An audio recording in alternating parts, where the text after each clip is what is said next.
Matapos makita si Apo Wang-od at makapagpatato sa kanya, masasabi namin na isa ito sa mga pinakamasayang experience namin sa ginawa nating pag-ikot sa buong Pilipinas.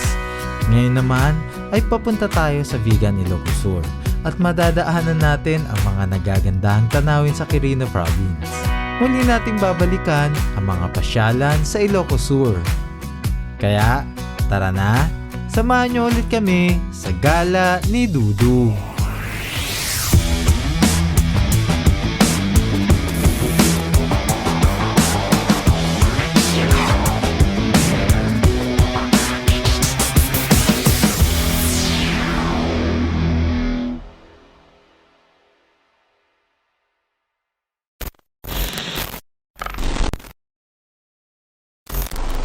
After natin makababa galing Buscalan, ay patungo na tayo papunta ng Ilocos Sur.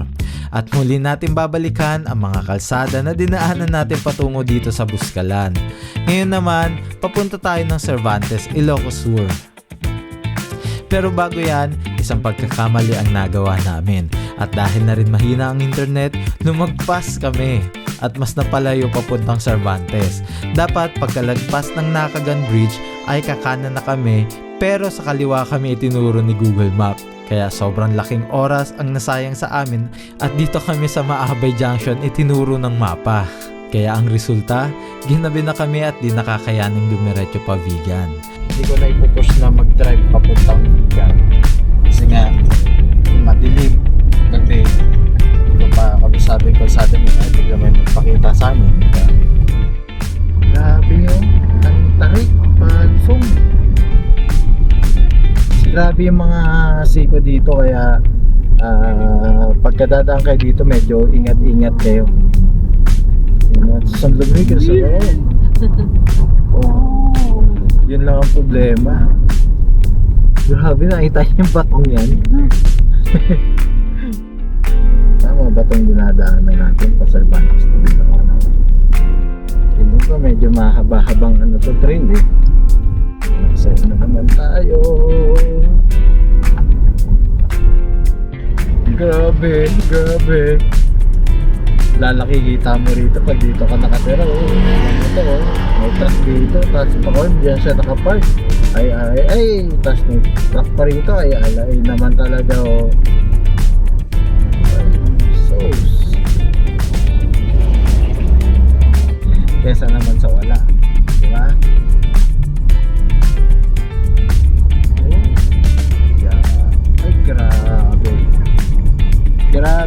Grabe. Ay, Ilocos. Grabe ah. Gusto mo ba mag-sermon na? Poblasyon.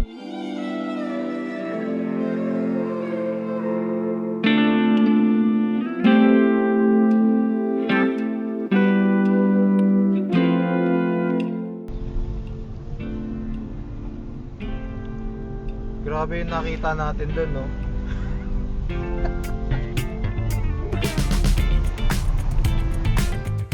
Kaya dito na kami sa Cervantes mag-overnight at natsyempohan pa namin na piyesta sa lugar kaya fully book lahat ng hotel na aming pinuntahan. Saan daw ay, pa? nakapagtanong na po kami kung ganun sila. Nakakatira din sa mas. Bandang alas 8 na ng gabi nang makakita kami ng matutuluyan at dito nga ito sa QDB Transient House na matatagpuan sa Rosario, Cervantes, Ilocos Sur.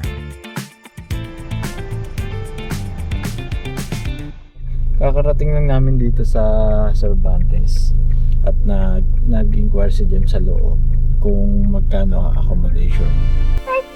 Hello, nandito kami sa QDB Transient, Rosario, Cervantes, Ilocos Sur. Bale, ayan. Ito yung vacant na nakita namin kasi fiesta pala rito sa Cervantes. So, karamihan ng mga transient lodge ay puno. Dudu. Yeah. Oh yeah, come here na. Sa halagang 1,000 pesos, malaki at disente na itong kwartong ibinigay sa amin. Lumabas at kumain lang din kami at nagpahinga na. Dahil kinabukasan, itutuloy na natin ang ating paglalakbay patungong Vigan, Ilocos Sur.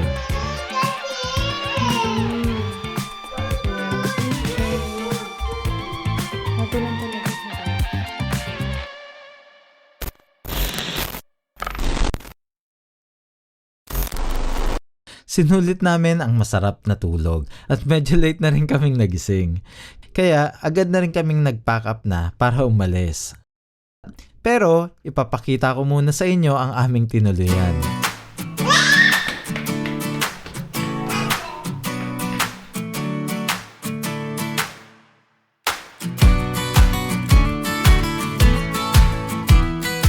Bawat isang tao 500. Yung isang kwarto may 3 kama, may 2 kama, may pang-couple, may single.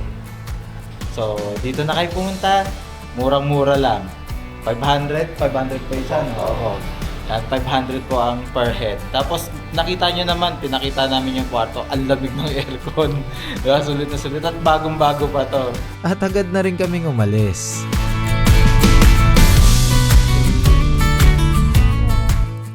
Tinahak lang namin itong Cervantes Quirino Road hanggang sa makarating na dito sa Arco ng Quirino.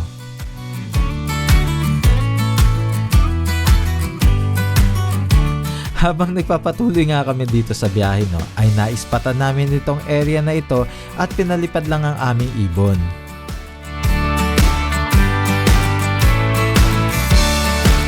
Kitang-kita nga, no, ang ganda ng tanawin ng Quirino mula sa itaas.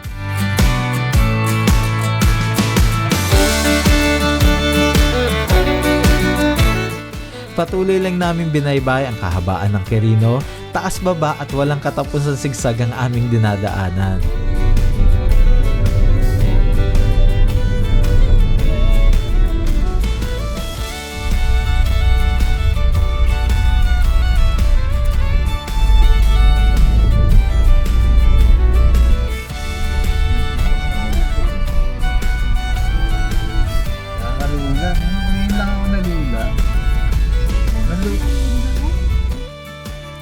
Mas natakot pa nga kami dito kaysa sa mga kalsadang dinaanan namin sa Benguet at Buscalan.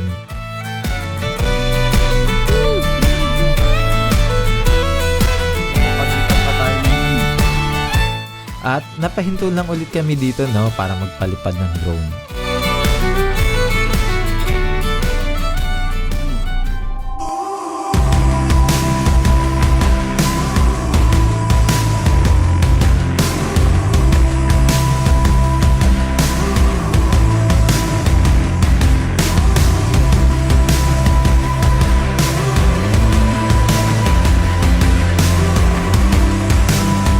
Ilang kilometro na lang pala ay nasa Skyline Quirino Sur na kami.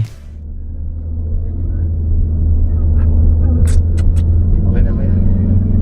Hindi, may packet pa eh. Packet pa. Tapos packet pa ulit. Oo, diba? God! Tapos may Quirino Ilocos Sur. Thank you, Karma again. Saan na tayo? Quirino. After na tayo, ito na yung Igbayo na isa. Oo. Santiago na. Tama? Oo, Santiago na ito dati. Ito na yung pinakatuktok. Ah, ito dinakda ko. Ay, mami, dito na tayo kumain. Ayan o. Kaya nga eh. Good ka. Okay. Tara. Ayun, finally nakakita na rin tayo ng makakainan. Dito to sa Ilocos Sur, no? Quirino. Tapos dito natin makikita itong Skyline Quirino Ilocos Sur. Ayan, pasok tayo dyan mamaya after natin kumain. Kumain lang kami at di pa pala kami nakakapag-almusal, no? Except kay Dudo. At sasaglitin lang namin itong Skyline.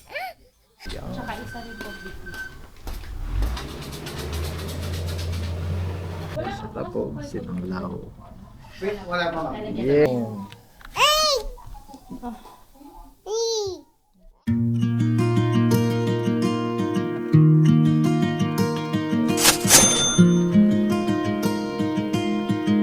Doon, sama ka kay mami doon.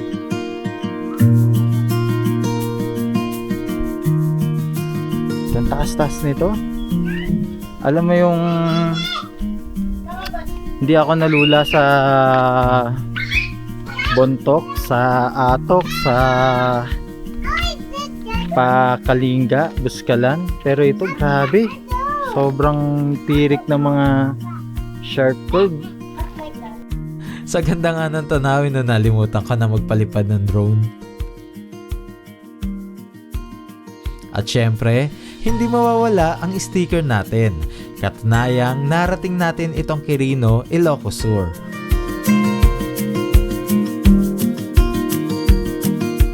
Matapos ay nagpatuloy na nga kami sa aming biyahe.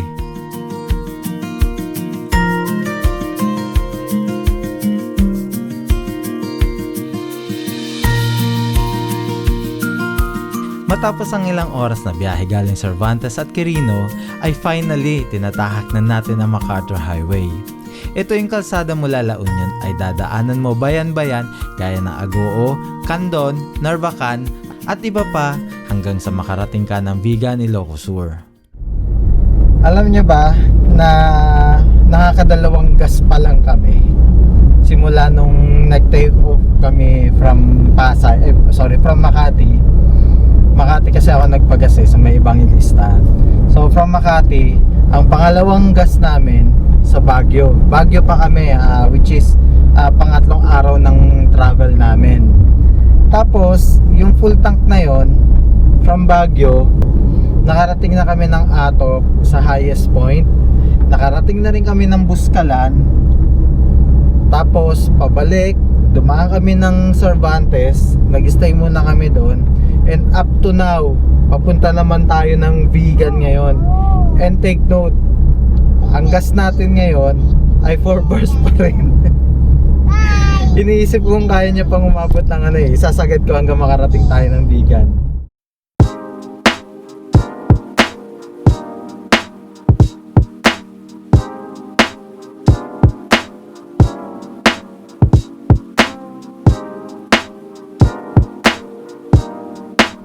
Yan o. Na paano kagad siya. Ha?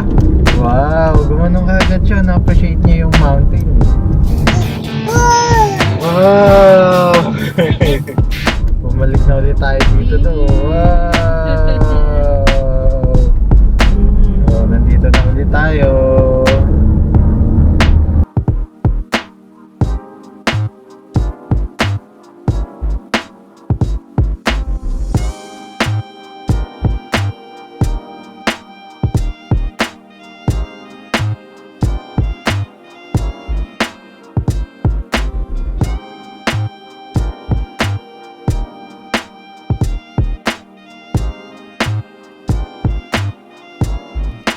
Finally! At nakarating na nga ulit tayo dito sa Vigan. At dito ulit tayo sa El Juliana mag-stay ng 2 gabi.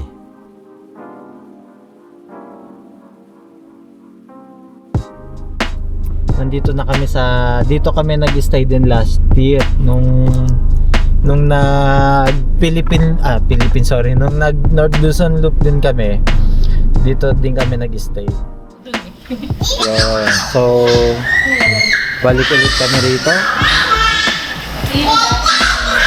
Yan yung dati naming room dito. Ngayon, saan ba tayo? Sa 112.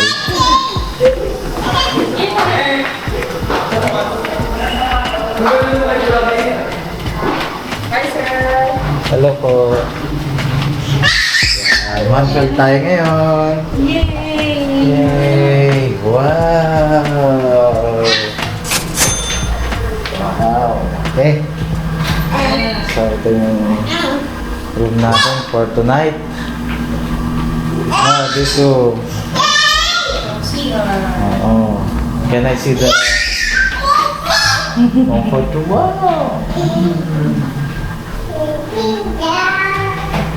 Not bad sa 1,100 pesos, no? Tapos may breakfast pa. Breakfast pa for 2 at kids. Swimming pool. Pagdating, nagpahinga lang kami saglit at lumabas na para gumala sa Calle Crisologo. Dito nga kami sa El Juliana Hotel. Ngayon, mamasyal lang kami sa Calle Crisologo kasi nakapunta na naman kami dito last year. Eh, alam na namin papunta doon. Diyan lang yun, lapit lang, walking distance lang. Paglabas mo sa street na to, ayan. Paglabas mo sa street na to, ayan. Yan, dire-diretso lang yan. Tapos kakanan ka doon. Yun na yun. Calle Crisologo na yun. Walking distance lang. So, mamamasyal muna kami.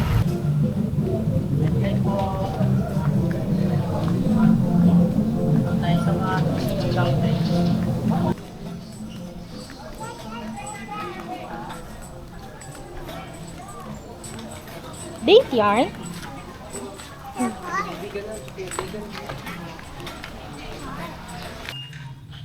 Yun. Iniwan si Margo. Yung tinatawag niya ng Heritage Village.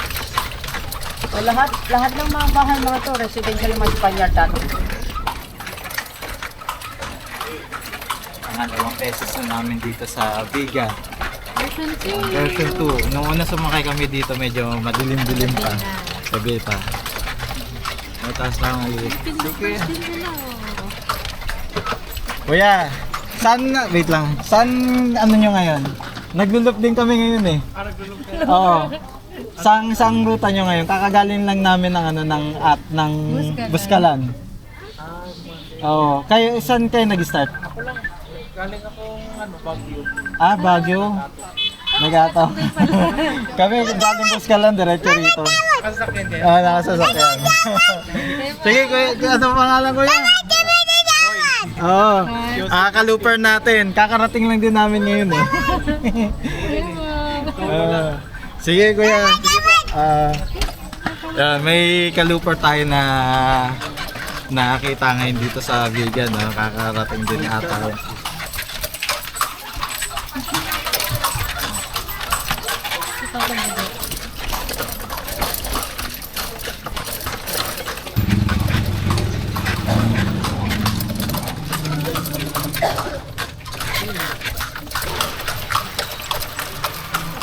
Yung kadalasan parkingan ng mga anong tawag po sa inyo kuya dito? Kalesa lang no? Walang other term. So ito yung mga kalesa. Kotse, si kuya ang mamang kotsero at saka yung kalesa kasama yung kanyang ano. So dito yung mga parkingan. Oh. Tara, ice cream tayo. Yay! Para mas maraming tao. Ito. Ice cream ang dudo. Matapos ay pupuntahan naman namin ang kilalang empanada dito na kinainan din namin last year, ang Casa Jardin. Pupunta kami dun sa masarap na empanada na kinainan din namin last year. Oh, medyo dun pa banda yun eh, may ilaw na yun. Yun. So galing na kami ng Calle Crisologo, which is dun lang nakikita niyo yung may ilaw na yun. Dun ang Calle Crisologo. Ngayon, kakain lang tayo dito sa empanada na kilalang kilala rito. Wala na yung binibilhan namin ng empanada rito. Ito yung Casa Jardin. Ayan na. Ayan. Wala na siya. Private property na siya ngayon. Wala na si Casa Jardin. Nagsara na pala ang Casa Jardin, kaya wala kaming ibang choice kundi bumalik sa Calle Crisologo at doon na lang kami kumain ng empanada. To be honest, di namin nagustuhan ng empanada dito. Makunat na nga at di pa namin naubos. Bumalik na nga kagad kami sa hotel para mapagpahinga dahil kinabukasan ay mamamasyal na naman tayo at babalikan natin ang Baluarte Zoo.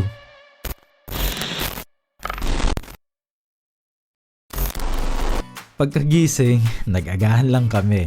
Sa halagang 1,200 pesos, meron na rin kasamang breakfast itong aming tinuluyan. Ito yung kasama sa 1,200 na meal. Ito. Yan, breakfast. Are you happy? Maya-maya nga ay naglaba muna kami, no? At may dala rin pala kaming portable washing machine. Kaya pag may chance ay naglalaban na rin kami. At pinayagan din naman kami ng hotel na magsampay sa kanilang sampayan. Sa tanghali naman, lumabas lang kami para bumili ng ulam. At sa tapat ay mayroon ngang karinderya. Calle Crisolo yung pinunta natin kahapon. Tapos ito yung hotel. Dito may mga kainan dyan. Ayan. May makakabili ka rin ng longganisa dito. Tapos dito naman doon, karinderya. Diyan kami kakain. Diba? Ano to, kuya? Tayo na to, tay. Parang ano to, chicharon. Magkano yun? Tayo na to, ano? Chicharon po ba to? Sarap na mga pagkain dito. Ano to? Tiga ko yun. Ano? Ito gusto ko. Ito. Ano kayang luto ko? Yan, nag-take out kami rito kay tatay. Ito, dito lang yan ha. Tabi nitong El Juliana. Yan, dito kayo bumili pagka magagawi kayo dito sa Juliana. So, tapos doon na kami sa loob mismo na Juliana kakain. Nagchismisan pa nga si Mrs. at yung tindero, no? At nalaman namin kung bakit wala na yung Casa Hardin. At alam na rin namin kung saan ang bago nilang pwesto. At mamayang gabi ay sasadyain namin ito. Again, sabi ko ba't ang tagal bumili? Bibili lang ng mga ulam. Yung pala na ipagchismisan pa kay tatay, may kukwento daw siya. May kukwento daw siya mamaya. Panungkol dun sa Casa Hardin na binibilan namin ng empanada. Sis kagabi, nagpunta kami, wala na, sarado na pala. Eh, sabi niya, may chichismis daw siya sa akin. May stock daw siya sa akin. Matapos kumain ay nag-ayos na rin kami dahil gagala na naman tayo at muli natin babalikan ang Baluarte Zoo.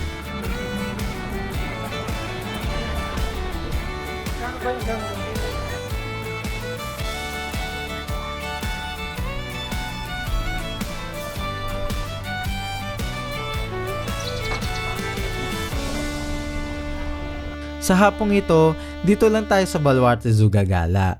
Napuntahan na rin namin ito last year noong nag-North Loop din kami at isa ito sa gustong-gustong balikan ni Dudu. So, ang entrance is 300 per head. Si Margot, libre po. Malaki na rin ang pinagbago ng zoo na ito compared last year. Sa entrance pa lang, makikita mo na talagang pinaganda nila. Ayan, yung boot nila ngayon, dito na nakalagay. Ayan. Dati kasi last year, yung boot nila, dito nakalagay. So, dito ka magbabayad kasi ito bagong lagay lang din nila ito. Tapos ang entrance pa rin dito. Diyan ka pa rin papasok.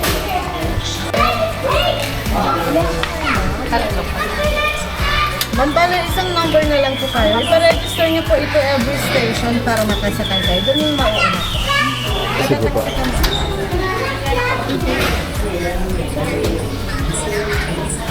Thank you.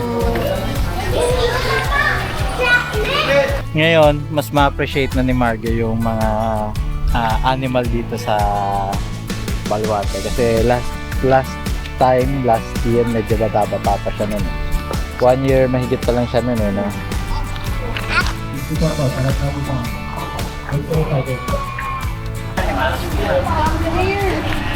Bye-bye, dear!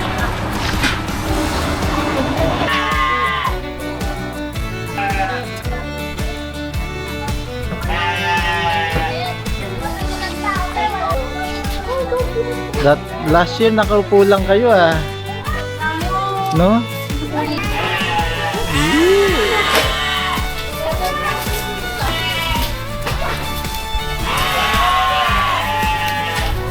Naipit na yung leeg ng isa anak ko.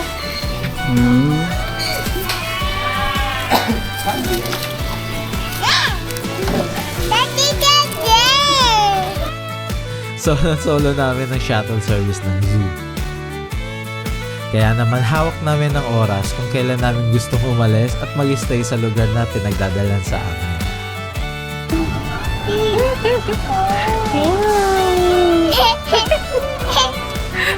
Yun o. White lion o. White lion. Last time mo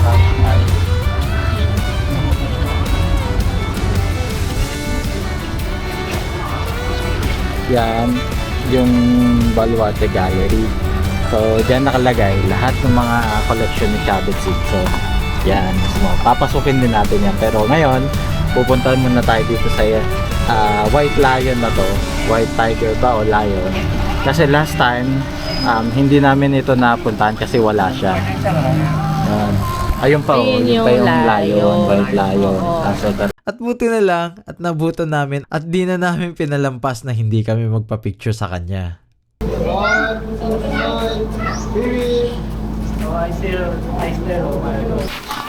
ang cute ng damit na ano? Ang cute ng damit ng bata.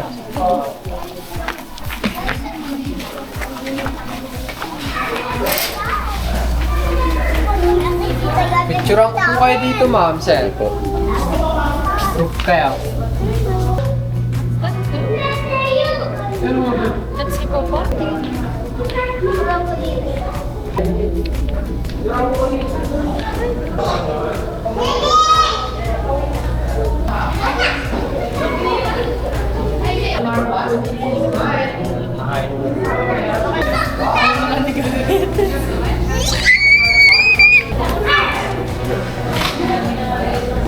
Ito yung gustong gusto kong puntahan or balik-balikan dito sa Ilocos, no?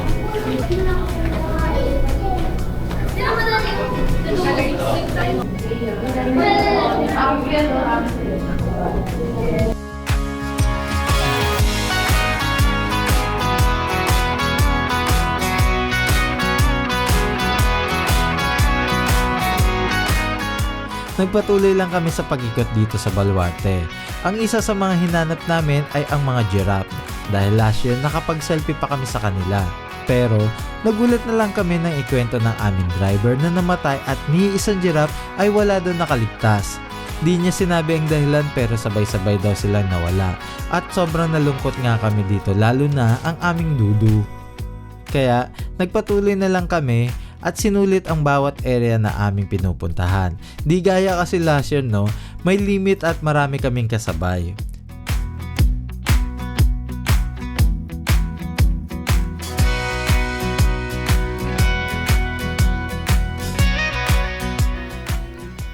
Hi!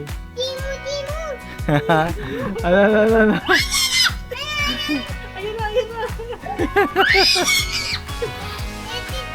Oh, madapa ka. Yan, sinasabi ko. White Tiger! Wala. Wala doon, yun o. Meeting time.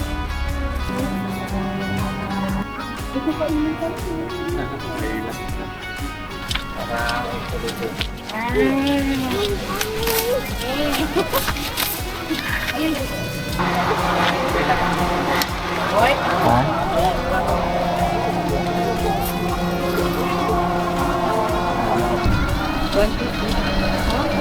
Sobrang happy na naman ang aming dudu sa gala namin ito.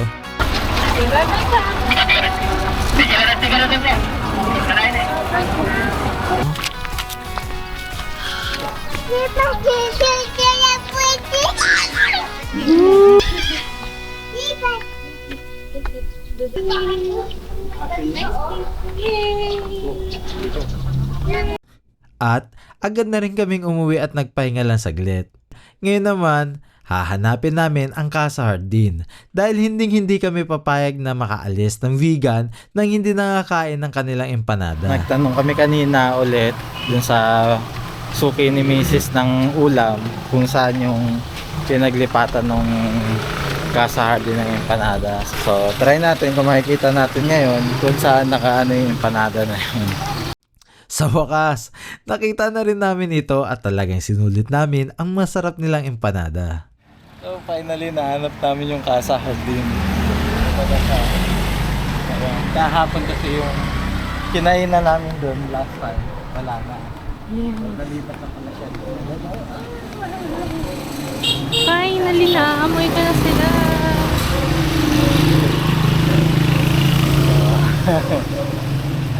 Yan ang Casa Hardin. Sa wakas nakita din namin. Yay! Makapag-take out na rin tayo.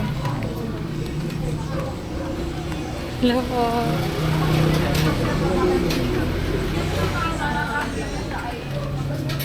Na Casa Hardin na yung Canada. Which is nung pumunta kami doon sa kabila, wala na siya doon. Yung pala, dito na siya nalipat. No? At buti na lang, napagtanungan namin yung suki nito ni Jem kung saan na nakalocate yung empanada. Which Kaya is mo dito, sasabihin sa kanya na nahanap natin. dito pala nakalocate niya. Anong Ha? yung panada? Yan si ma'am. Nagawa talaga nila to from the scratch. Ayan. Made to order po ma'am, no? Made to order. Ayan. Kaya understandable pag maraming tao dito, kailangan maghintay kayo. Di ba ma'am? Tama po. Lalo na darating ang Holy Week. Pipila kayo dito.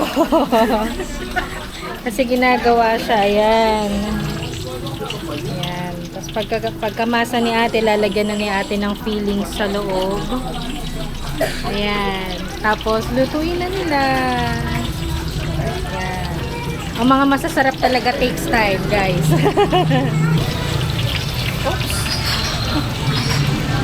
Number 1 sa checklist namin to na pagkabalik namin ng vegan, hindi pwedeng hindi dapat namin pupuntahan tong Hardin, Casa Hardin.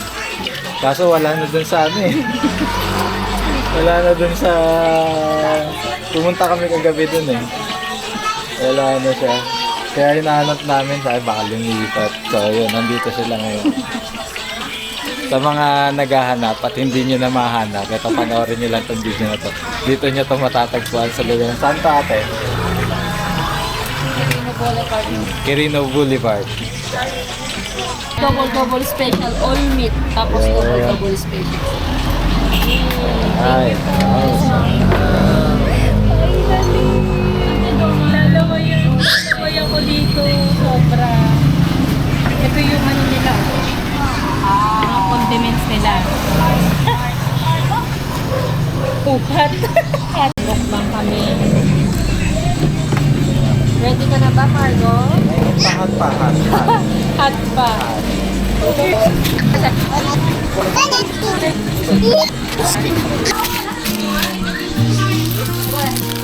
All meat, no? Ito, whole meat. Oh, look.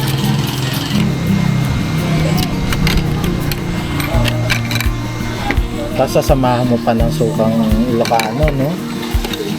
Sukang vegan. Sarap po, all meat.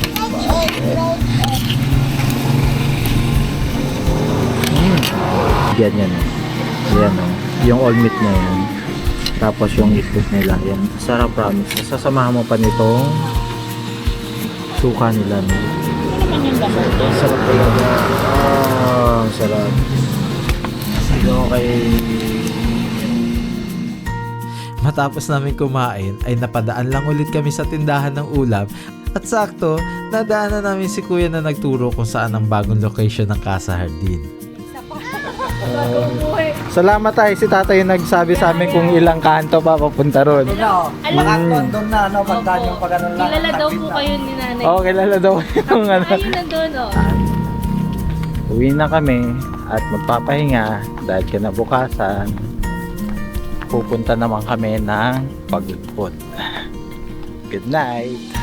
Dito na natatapos ang ating episode dahil kinabukasan lalakbayin naman natin ang Ilocos Norte hanggang makarating sa Apari, Cagayan. At ito ang gala ni Dudu!